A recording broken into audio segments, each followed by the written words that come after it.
شايفين؟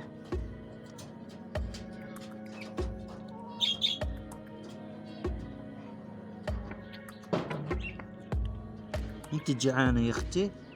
انت جعانة؟ جعانة. جعانين يا اخوان، بياكلوا في بعض قاعد.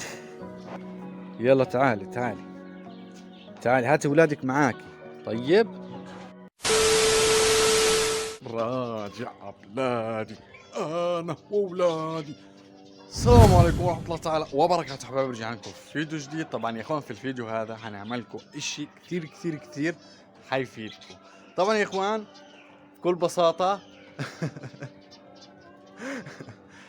تحدي الكسل بالبنط العريض. طبعا يا اخوان كلنا بنعاني، يعني بنقعد هيك فترة نقعد كسلانين، فأنا اجيتكم اليوم عشان أشجعكم ونروح نعمل اللي هو روتين صباح عند الطيور، ونطعم كل الطيور والأعلاف المناسبة، وحنشوف كل طيور المزرعة. طبعا انتم عارفين الأداء اللي أنا بأديها شوية هيك بتضحككم، فأتمنى انتم تشاهدونا من أول الفيديو لآخر الفيديو على أساس إنه انتم تشوفوا إيش أنا بقوم بفعله كل يوم صباحا. وكمان يا اخوان تحدي إلكم انكم تضلوا معي للاخر على اساس انه اسمه تحدي الكسل. فخلنا نروح، بدناش نطول عليكم زي ما تعودنا. اربط حزمة الامانة وانزل تحت واشترك في القناة وفعل تنبيه جرس الفاقة بحزن لك كل جديد، وخلنا نروح وليتس جو.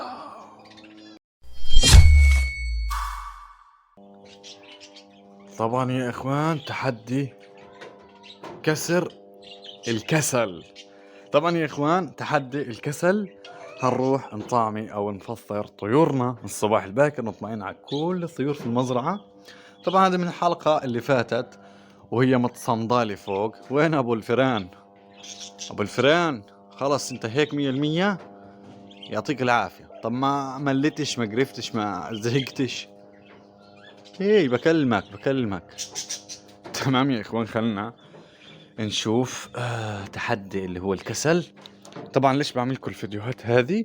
على اساس انه احنا نخليكم تتشجعوا وتصيروا تطعموا طيوركم بالصباح الباكر، وكمان يا اخوان تحفيز لإلكم والى ذلك.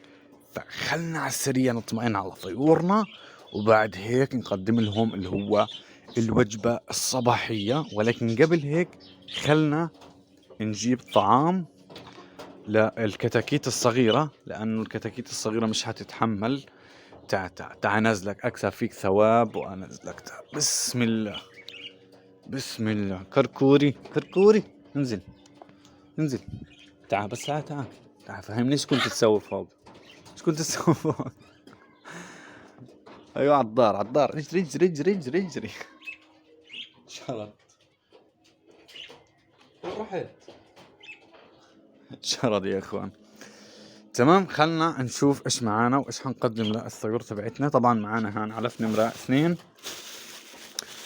فحنحط اللي هو علف نمرة 2. متخيلين الكبشة هذه بنص شيكل؟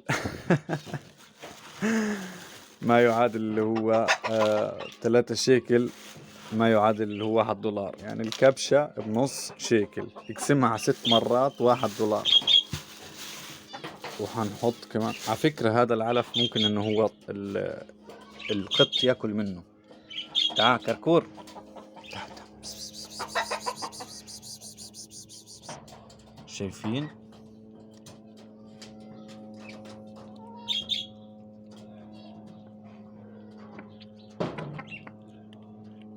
مستغرب انه بياكل من اكلكم؟ عادي جدا. اساسا هذا الطعام يا اخوان فيه داخل فيه اللي هو لحوم كمان، مش بس انه داخل فيه حبوب واعلاف، داخل فيه اللي هو لحوم. فخلنا نحط كمان شوية للأميات اللي مع الكتاكيت على اساس انه احنا نفطرهم فطور صباحي يليق فيهم. نخربطهم هيك ونروح نقدمه للطيور تبعتنا. بده يطلع لي. تعال احوس ايديا، تعال. لحوس ولك لحوس عشانكو زيه. ايوه لحوس شوية. تمام خلينا نروح نقدم هذول للكتاكيت الصغار، وبعد هيك نشوف الطيور تبعتنا ونطعميهم الفطور الصباحي، ونعملكم هيك تحفيز لإلكو على اساس انه يعني تتحفزوا. صراحة هذا الديك يا اخوان تغير لونه، اذا بتلاحظوا اللون صار زي لون العون اذا بتتذكروه، كثير كثير لونه زيه.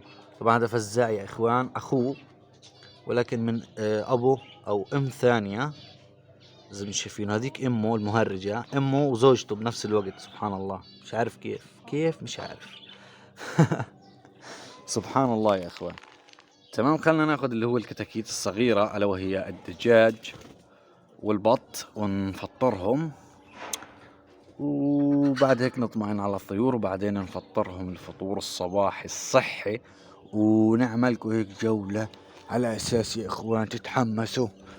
اهلين شمعون، طبعا واقفين هان بتشمسوا برضو بعد ما اخذوا الحمام في الحلقات اللي فاتت. اذا انتوا حضرتوا او ما حضرتوش الحلقة اتمنى تروحوا تحضروا الحلقات اللي فاتت، حتفيدكم كثير كثير. انتوا جعانين؟ انت جعانة؟ انت جعانة يا اختي؟ انت جعانة؟ جعانة. جعانين يا اخوان، بياكلوا في بعض قاعد. غوري انت بالذات غوري. ده تاكل. منظرها كيوت وهي بتحرجم قاعدة. تمام تعالوا الحقوني تعالوا يلا تعالوا يلا تعالي هاتي ولادك معاكي. طيب هاتي ولادك معاكي ويلا تعالي. تمام حنبدأ ان احنا نقدم لهم الوجبة الصباحية تبعتهم. خلنا نحط اول اشي للكتاكيت هذه قبل ما نمسكهم. هم صراحة انا نزلتهم يتلاعبوا بشوية، واساسا في عندهم طعام هيو اعلاف، يعني انا بالزيادة بحط الاعلاف على اساس انه يتم معاهم. ولكن البط والاشياء هذه بتاكل 10 زيه، يعني بشكل هستيري بتاكل، ما بتخلي اللي هو اشي في الاكالة. فحناخد اللي هو الكتاكيت ونحطها في اللي هو الأكالة تبعتها زي ما شايفين، بس بتحتاج غسيل. خلينا نغسلها ونجيب الموية. انت حتكوني مناسبة كنز لإلك، هذا خليك جوا. خلينا نروح نغسل هذه ونعبي لهم اللي هو موية يا إخوان على أساس إنه يعني يشربوا. مش عارف صراحة، هذا بضل يتكرر يجي هانا، شكله بده يبيض هان، بده شي يبيض غاد. خلنا نروح نشوف ايش حيطلع معانا.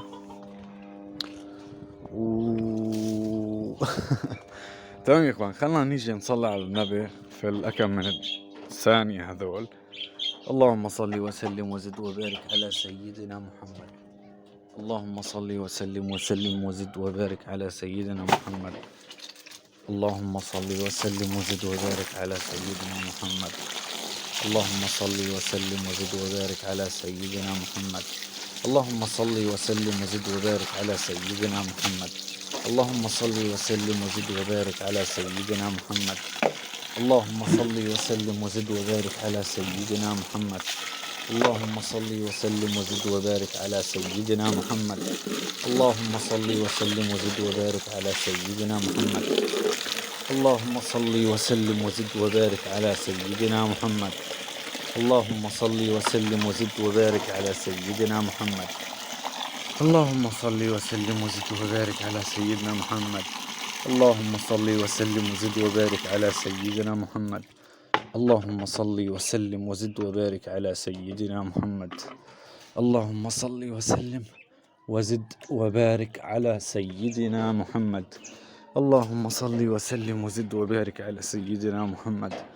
تمام يا اخوان خلنا نروح نقدم هذول للطيور تبعتنا ونرجع نمسك هذول الطيور.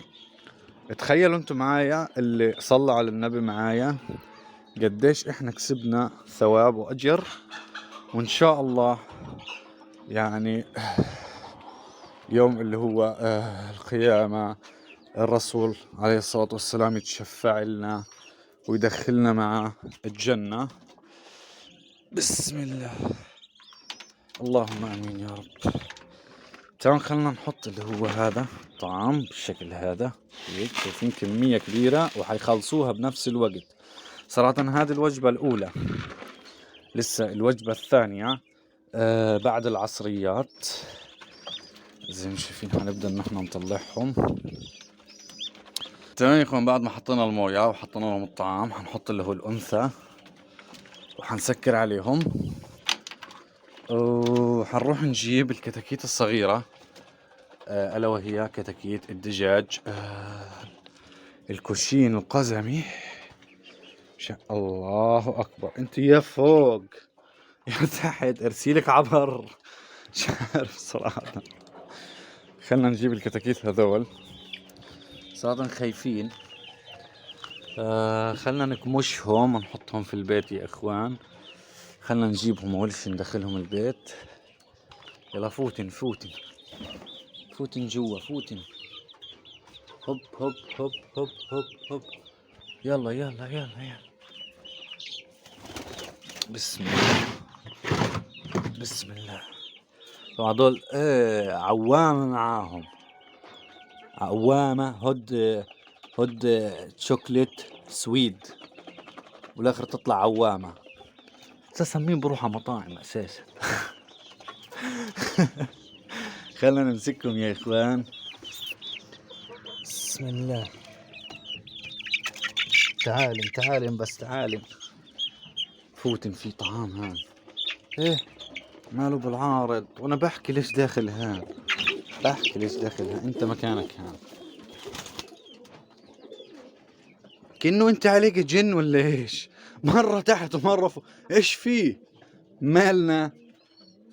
بحس يكون في واحدة تانية شبهها، مش عارف. عليها جن. تمام، خلنا نجيب هذولا الكتكوتين نحطهم. لا تأذينا ولا نأذيك، اخرج اخرج. مش طالع. خلنا ناخذ الكتكوت الاسود هذا الكيوت ونحطه، خليهم ياكلوا فطور صباحي. بسم الله. صراحة بنتها طلعالها، وبنتها الثانية اللي افترستها الجرذ نفسها طلعالها نفس اللون ما شاء الله، نفس امها. تمام، خلنا نروح نجيب اللي هو الطعام. ما ضلش وقت، كنت بدي يعني نعملكم هيك جولة قبل ما نحط الطعام، نعملها واحنا بنحط الطعام يا اخوان. فخلكم معانا نروح نظبط امورنا ونجيب الطعام ونطعم كل الطيور في المزرعة السعيدة. ان شاء الله تكون سعيدة وتتم سعيدة يا رب، زي المطلقات بالضبط. وانت زي الحردنات ضلك قاعد لي الفنجس راقب فيه. ايوه ايوه، الدلحس الدلحس الدلحس. سبحان الله. تمام، خلنا نجيب الطعام تبعهم. نظام وجبات انا بعملهم يا اخوان، كل وجبة في كيس، كل وجبة في كيس، مش كل بسة في كيس. فوت تعال تعال بكسب فيك ثواب. تعال فوت، يلا فوت فوت. ليش طالع لي؟ ليش ليش طالع؟ ليش طالع؟ ليش طالع يا سودا؟ بدور على العلف عشان ياكل منه. شايفين؟ بده ياكل من العلف. شايفين يا اخوان؟ طيب خليه ياكل شوية. ايش؟ كتفطروا؟ كتفطروا؟ بدك تفطري؟ تعال وراي، الحقوني طيب يلا. لسه ما صفرتش. طيب، احلى حاجة في الطيور انه انت تعودها على اشي تتعود، اجمل شيء. والله. خلنا نقدم لهم الوجبة الصباحية. بسم الله، سبحان الله، استغفر الله. بسم الله. وين السودة؟ في وحدة ناقصة، اوعى تيجي. اوعى بكتلك. في واحدة ناقصة يا اخوان، مش عارف، في واحدة ناقصة مش عارف وينها. رحلة البحث عن الدجاجة السوداء. تعالي يا ملك بالعارض، تعالي تعالي تعالي تعالي تعالي. بدك واسطة عشان تيجي؟ اطلع يلا فوتي فوتي برجلك اليمين. ايوه في الباب اللي هو الطعام. بدك تاكل؟ طب عيد ورايا عشان اطعميك، عيد ورايا. بطتنا بطت بطتكو، بتقدر بطتكو تبط بطتنا زي ما بطتنا بطت بطن بطتكو؟ تقدر؟ مش حطعميك لانك ما حكيتش. تمام، خلنا نحط اللي هو الطعام. انا بكره هذا الذكر، بقف لي قبال وانا بحط اكل، بعرفش احط لهم منه. طبعا يا اخوان كبشتي كبيرة انا. طنبرغينكو، معو كل الطيور في المزرعة إلكو، وانا لمين بجيب؟ تصوير إلكو. تعالي يا مالك بالعارض تعالي. خلص. طبعا يا اخوان معكفة، وهي ابو عكفة شرد. معكفة وابو عكفة عندهم موية. عندهم. طبعا اول ما سمعت انه بحط اكل قامت عن ركض البيض. فهذا اشي طبيعي، يعني اشي طبيعي. تعال سبونجا تعال بسيطة، خدها شمشوم، خدها نوري. لازم نسميك شمشوم، لازم نسميك نوري. تمام يا اخوان، هل نرجع اللي هو الدجاجة عند كتاكيتها ولا نخليها مع الذكر؟ اكتبوا لي تحت في التعليقات. تمام، خلينا نحط لهذول خليهم يدخلوا. فوت وين فادي قدوة؟ وين فادي الشوكية شراح؟ وين فادي؟ وين فدوة؟ انشلت.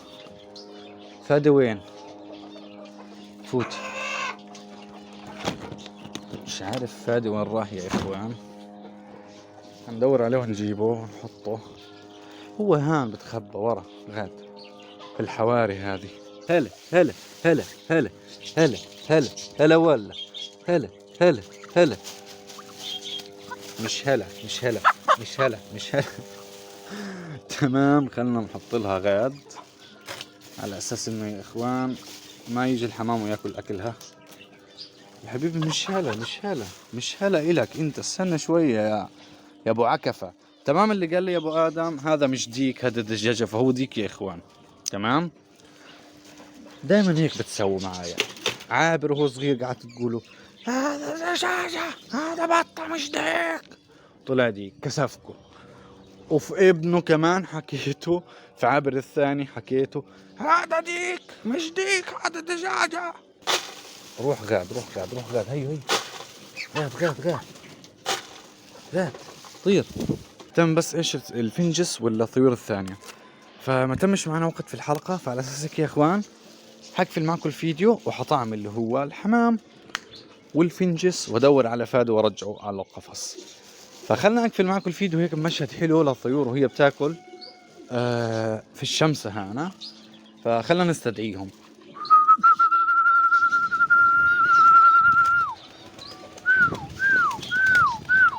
حبايبي بهيك بنكون وصلنا لاخر الفيديو. بتمنى لو عجبكم الفيديو تنزلوا تحت تشتركوا في القناه وتفعلوا تنبيه الجرس الفائق ابو عزيز لصلك كل جديد. حبايبي طنش عليكم يوم من غيبة السلامة أكثر من الصلاة على النبي. اذكروا الله يذكركم، استغفر الله يغفر لكم، والسلام عليكم ورحمة الله تعالى وبركاته. سلام يا جماعة.